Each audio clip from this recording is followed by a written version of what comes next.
Hello दोस्तों, तो आज हम लेकर आए हैं एसएससी, एमटीएस, रेलवे, आरबीआई सभी परीक्षाओं के लिए पॉलिटिकल से संबंधित एमसीक्यू। आप तो जानते हैं कि कल हम पहली क्लास लाए थे हमारी एसएससी, एमटीएस सभी परीक्षाओं के लिए पॉलिटिकल के एमसीक्यू वन लाइनर क्वेश्चन चल रहे थे, तो हम कल देखे थे।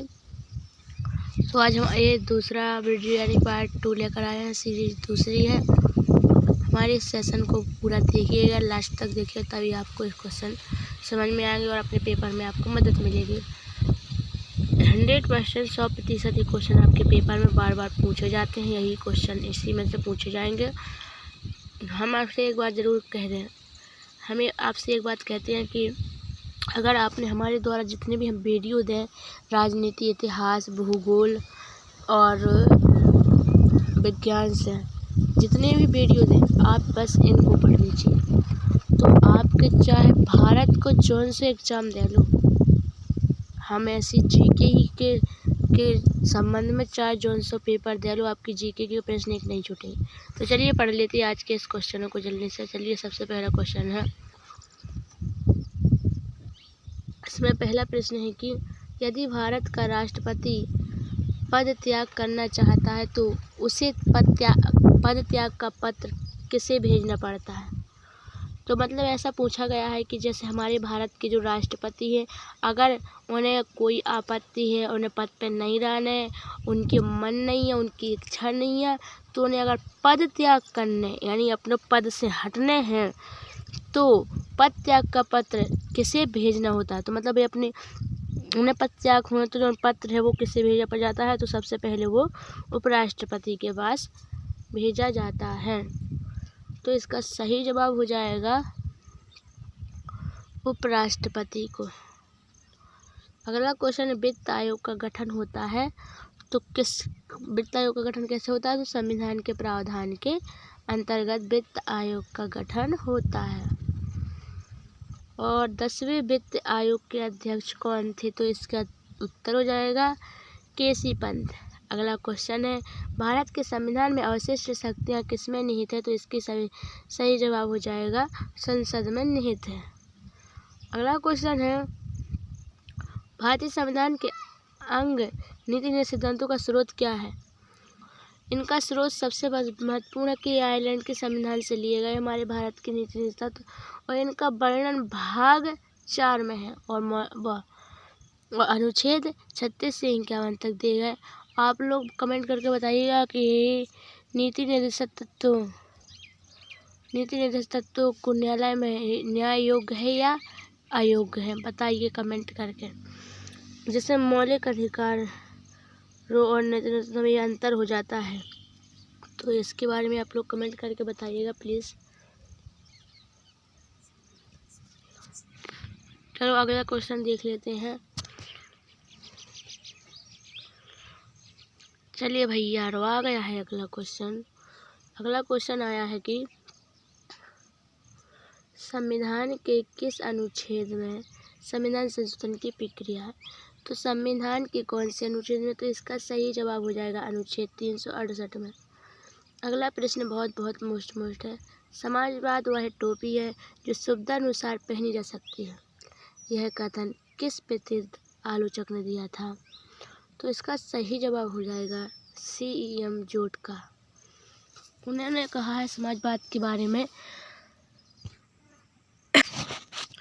उन्होंने समाजवाद के बारे में कहा है कि समाजवाद वह टोपी है जो सुविधानुसार पहनी जा सकती है। यानी कि समाजवाद ऐसा नहीं है कि अपन खुद ग्रहण करो। समाजवाद वह टोपी है जो सुविधा अनुसार पहनी जा सकती है। उसमें कोई ना छेड़खानी करेगा, तुम कहेगा तुम समाजवाद करो ना करो, ऐसा कुछ नहीं है। तो समाजवाद के बारे में उन्होंने ही कहा है कि वह टोपी जिसे सुविधा अनुसार आसानी से पहना जा सकता है। तो इस क्वेश्चन को याद रखिएगा। अगला क्वेश्चन है, किस एक्ट के तहत भारत सचिव की स्थापना हुई थी। तो इसका सही जवाब हो जाएगा भारतीय परिषद अधिनियम 1858। अगला प्रश्न देखिए। अगला प्रश्न है, परिसीमन आयोग का पदेन सदस्य कौन होता है। तो मुख्य चुनाव अधिकारी इसका सही जवाब हो जाएगा। चलो अगला क्वेश्चन देख लेते हैं। अगला क्वेश्चन आ रहा है कि संविधान के किस अनुच्छेद में यह युक्ति है कि केंद्रीय कार्यपालिका शक्ति के प्रयोग में कोई व्यवधान न उपस्थित हो उल्लेखित है। कहाँ पर? तो अनुच्छेद 257 में उल्लेखित है। अगला क्वेश्चन है सार्वजनिक लेखा समिति में राज्यसभा के कितने सदस्य होते हैं? तो इसका सही जवाब हो जाएगा 7 सदस्य होते हैं।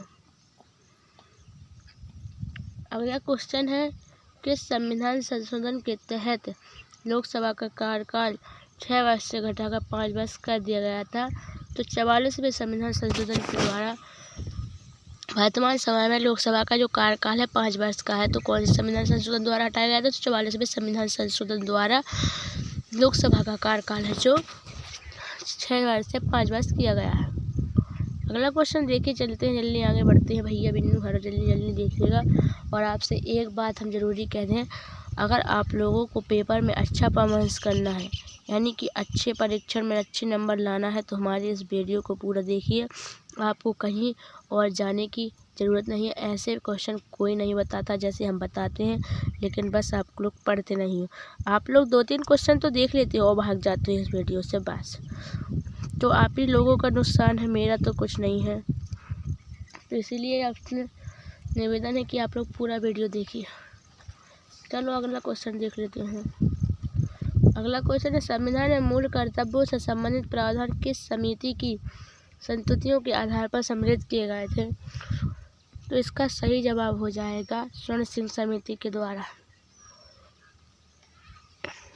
चलो अगला क्वेश्चन देख लेते हैं। अगला क्वेश्चन है कि किसकी अनुमति के बिना राज्य की विधानसभा में कोई धन विधेयक पेश नहीं किया जा सकता है? तो इसका सही जवाब हो जाएगा राज्यपाल की अनुमति के बिना।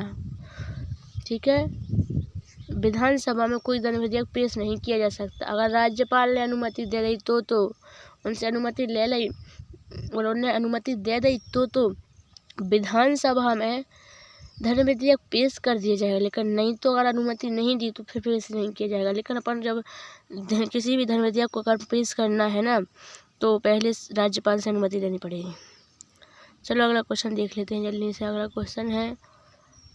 क्वेश्चन है राष्ट्रपति का अभिभाषण कौन तैयार करता है? तो इसका सही जवाब हो जाएगा केंद्रीय मंत्रिमंडल। अगला क्वेश्चन है एक वर्ष में कम से कम कितनी बार संसद की बैठक होना आवश्यक है? तो इसका सही जवाब हो जाएगा 2 बार। यानी संसद की जो बैठकें होती हैं वो 2 बार सबसे महत्वपूर्ण है, 6 वर्ष में होती हैं। अगला क्वेश्चन है आपका दीदी हरो, आपसे भी एक विनम्र निवेदन है कि आप लोग भी अच्छे से पढ़ो, नया माई के चक्कर में नहीं रहो, बस अपनी पहली ज़िंदगी से बार फिरांग करो। क्योंकि अगर आप लोग कुछ पालोगे तो आपका सम्मान सब कोई करेगा, और अगर आप लोग कुछ नहीं करोगे तो आपका सम्मान कोई नहीं करेगा। चलो अगला क्वेश्चन देख लेते हैं। अगर आप लोगों को हमारे द्वारा जो हम बातें कहते हैं उसमें कोई बुरा लगे तो हमको ये क्षमा कर देना, माफ़ कर देना। चलो अगला क्वेश्चन है भारत में वह मंत्री जो संसद के दोनों सदनों में किसी सदन का सदस्य नहीं है उसे कितने समय बाद मंत्री पद से मुक्त करना पड़ता है? तो 6 महीने बाद। अगला क्वेश्चन है कि किस राज्य का लोकसभा या राज्यसभा में सबसे अधिक प्रतिनिधित्व है? तो उत्तर प्रदेश का। अगला क्वेश्चन है भारत सरकार का मुख्य विधि परामर्शदाता कौन होता है? तो इसका सही जवाब हो जाएगा भारत का महान्यायवादी अटॉर्नी जनरल ऑफ इंडिया। अगला क्वेश्चन है संविधान की किस अनुसूची में केंद्र एवं राज्यों के बीच वैधानिक शक्तियों का बंटवारा दिया गया है? तो इसका सही जवाब हो जाएगा 7वीं अनुसूची में। अगला क्वेश्चन है राज्यसभा में राज्यों के प्रतिनिधित्व किस राज्य का है और कितना है? तो इसका सही जवाब हो जाएगा उत्तर प्रदेश का। अगला क्वेश्चन है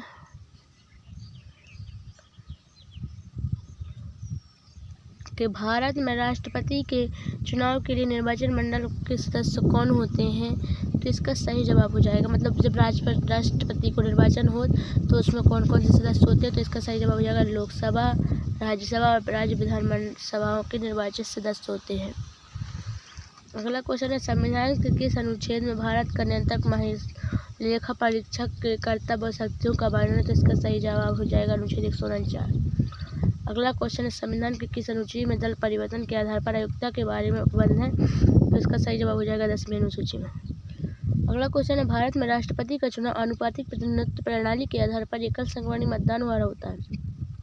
आनुपातिक प्रतिनिधित्व प्रणाली तथा एकल संवर्ण मतदान का क्या तात्पर्य है, तो सभी विधानसभाओं के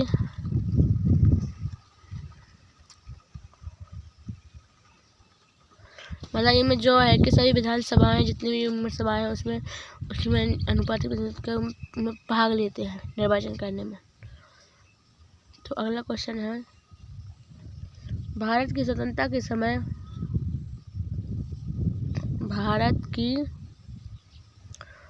के समय भारतीय राष्ट्रीय कांग्रेस का अध्यक्ष कौन था, तो इसका सही जवाब हो जाएगा JB कृपलानी। अगला क्वेश्चन है यह कथन किसका है, भारत का संविधान संघीय कम है और एकात्मक अधिक है, तो इसका सही जवाब हो जाएगा KC हियर का है। अगला क्वेश्चन है आपका कि एशियाई विकास बैंक का मुख्यालय किस देश में स्थित है, तो इसका सही जवाब हो जाएगा फिलीपींस मनीला शहर में। अगला क्वेश्चन देख लो जल्दी से, बियर बॉन्ड स्कीम का उद्देश्य क्या था, तो काले धन की निकासी। अगला क्वेश्चन है ब्याज दर किस नीति से संबंधित है, इसका उत्तर हो जाएगा मौद्रिक नीति से। चलो अगला क्वेश्चन देख लेते हैं। अगला क्वेश्चन है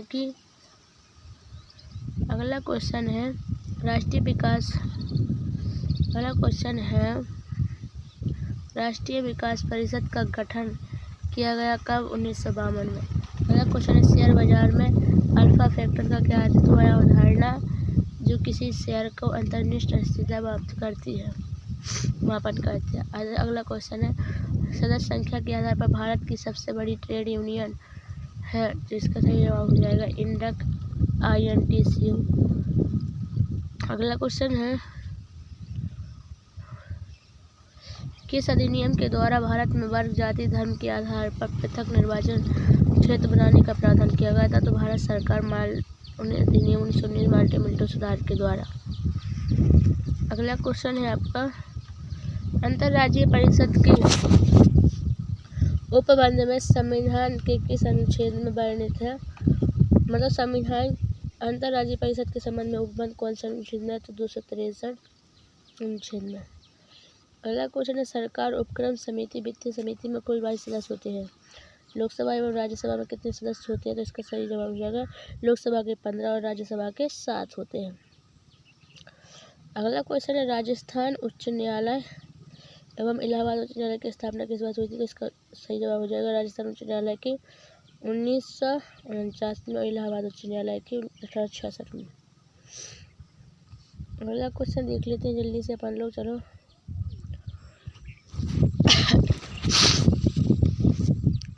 अगला क्वेश्चन है संविधान का कौन सा अनुच्छेद सामाजिक समानता का प्राधिकार करता है, तो इसका सही जवाब हो जाएगा अनुच्छेद 15। अगला क्वेश्चन है संविधान संशोधन के लिए विधेयक को पसंद के किस सदन में पेश किया जाता है, तो किसी भी सदन में। अगला क्वेश्चन है राष्ट्रपति पद पर कार्यकारी राष्ट्रपति के अलावा सबसे कम अवधि के लिए पदारूढ़ रहने वाला व्यक्ति डॉक्टर जाकिर हुसैन। अगला क्वेश्चन है राज्यों का भाषाई आधार पर गठन किस वर्ष किया गया था, तो 1956 में। इसका बिल्कुल सही करेक्ट जवाब हो जाएगा। चलो अगला क्वेश्चन देख लेते हैं। अगला क्वेश्चन है भारतीय संविधान में किस अनुच्छेद को संविधान की आत्मा के नाम से जाना जाता है, तो इसका सही जवाब हो जाएगा अनुच्छेद 32 को। अगला क्वेश्चन है बिहार विधानसभा में सदस्यों की संख्या कितनी है, तो इसका सही जवाब हो जाएगा 243। अगला क्वेश्चन है लोकसभा के चुनाव क्षेत्रों का परिसीमन किस वर्ष की जनगणना के आधार पर किया जाएगा, तो इसका उत्तर हो जाएगा 2026 की। अगला क्वेश्चन है गोवा को किस वर्ष राज्य का दर्जा दिया गया, तो इसका सही जवाब हो जाएगा 1987 में।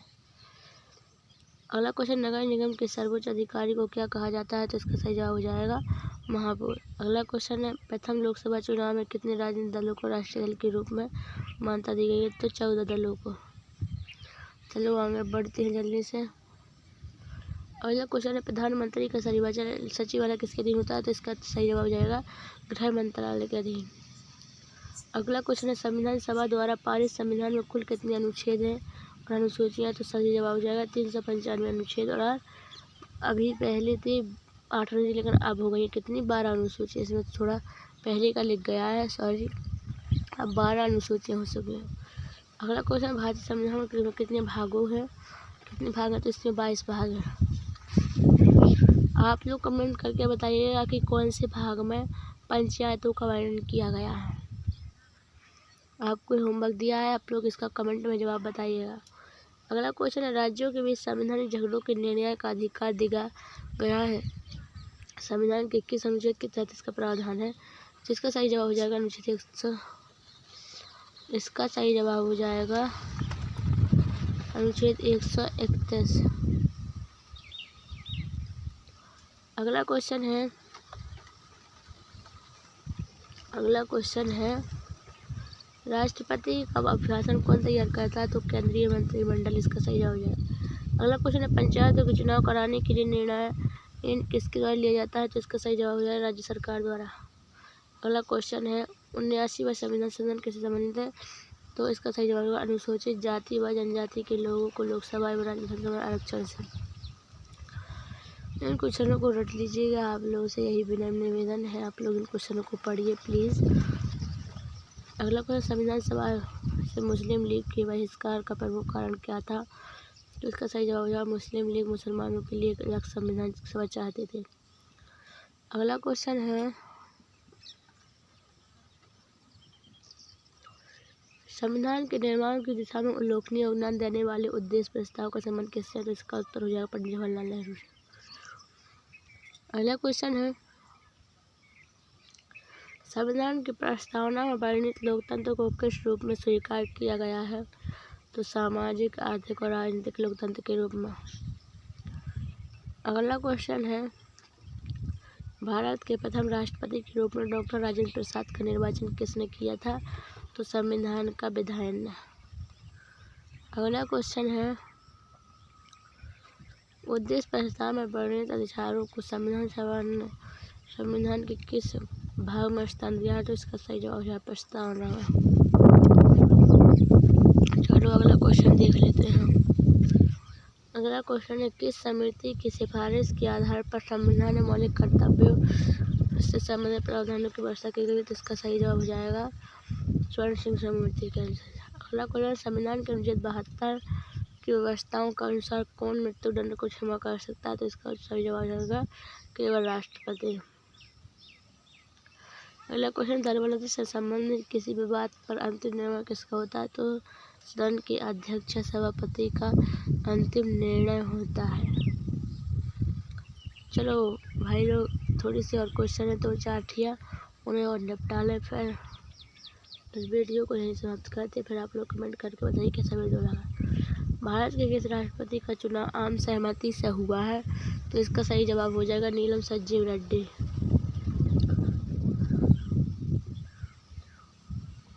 अगला क्वेश्चन कोई केंद्रीय मंत्री कब लोकसभा में मतदान का अधिकारी नहीं होता है? तो इसका उत्तर हो जाएगा जब वह लोकसभा का सदस्य नहीं हो। अगला क्वेश्चन है संविधान के अनुसार केंद्रीय मंत्रिपरिषद में अधिकतम कितने सदस्य होते हैं? तो इसका सही जवाब हो जाएगा संविधान में इस संबंध में किसी भी सीमा को उल्लेख नहीं है। अगला क्वेश्चन है केंद्र सरकार के मंत्री व्यवहारिक एवं संवैधानिक रूप से किसके साथ पद ग्रहण करते हैं? तो इसका सही जवाब हो जाएगा राष्ट्रपति पर प्रधानमंत्री की। अगला क्वेश्चन है उत्तर प्रदेश के मंत्री व्यवहारिक एवं संवैधानिक रूप से किसके प्रसाद ग्रहण करते हैं? तो राज्यपाल के समकक्ष। अगला क्वेश्चन है संविधान के अंतर्गत मूल अधिकारों को लागू करवाने की जिम्मेदारी किसकी है? तो इसका सही जवाब होगा सर्वोच्च न्यायालय और उच्च न्यायालय की। अगला क्वेश्चन है मूल अधिकारों के उल्लंघन की स्थिति में किस अनुच्छेद के अंतर्गत सीधे सर्वोच्च न्यायालय में आवेदन कर सकता है? तो अनुच्छेद 32 के अंतर्गत। चलो अगला क्वेश्चन देख लेते हैं जल्दी से। नागरिकों के मूल कर्तव्य संविधान में कहाँ दिए गए? तो संविधान में भाग 4 में दिए गए हैं। किस रिट का शाब्दिक अर्थ है व्हाट इज योर अथॉरिटी? तो क्वो वारंटी का अर्थ है। इसका सही जवाब अगला क्वेश्चन हो जाएगा, राज्य के नीति सिद्धांतों के अंतर्गत किस आयु तक बच्चों के लिए सरकार निःशुल्क अनिवार्य शिक्षा दिलाने का दायित्व था? 14 वर्ष की आयु तक। अगला क्वेश्चन, भारत के राष्ट्रपति जो पूर्व लोकसभा के अध्यक्ष भी रह चुके तो उसका नाम संजीव रेड्डी। चलिए मेरे दोस्तों, आज के लिए इतने ही क्वेश्चन हो गए, तो फिर मिलेंगे अगली वीडियो में अगले नए सुविचार के साथ और नए क्वेश्चनों के साथ जो आपके पेपरों में हमेशा पूछे जाते हैं। अगर आप लोगों को वीडियो पसंद आए तो प्लीज़ एक लाइक ज़रूर कीजिएगा और हमारे चैनल को सब्सक्राइब कीजिएगा और अन्य अपने दोस्तों के साथ भी शेयर करिए ताकि उनको भी हमारे द्वारा दी जाने वाला कंटेंट सबसे पहले मिल सके, जिससे आप लोग बहादुर बन सको और आप लोग पेपर में अच्छा कर सको। तो आप लोग कमेंट करके प्लीज़ ज़रूर बताओ कि आप लोग यह वीडियो कहाँ से देख रहे हो और आप लोगों को हमारा वीडियो कैसा लगा, अच्छा लगा या नहीं, तो प्लीज़ ज़रूर बताइएगा। तो फिर मिलते हैं। जय हिंद, जय भारत, धन्यवाद।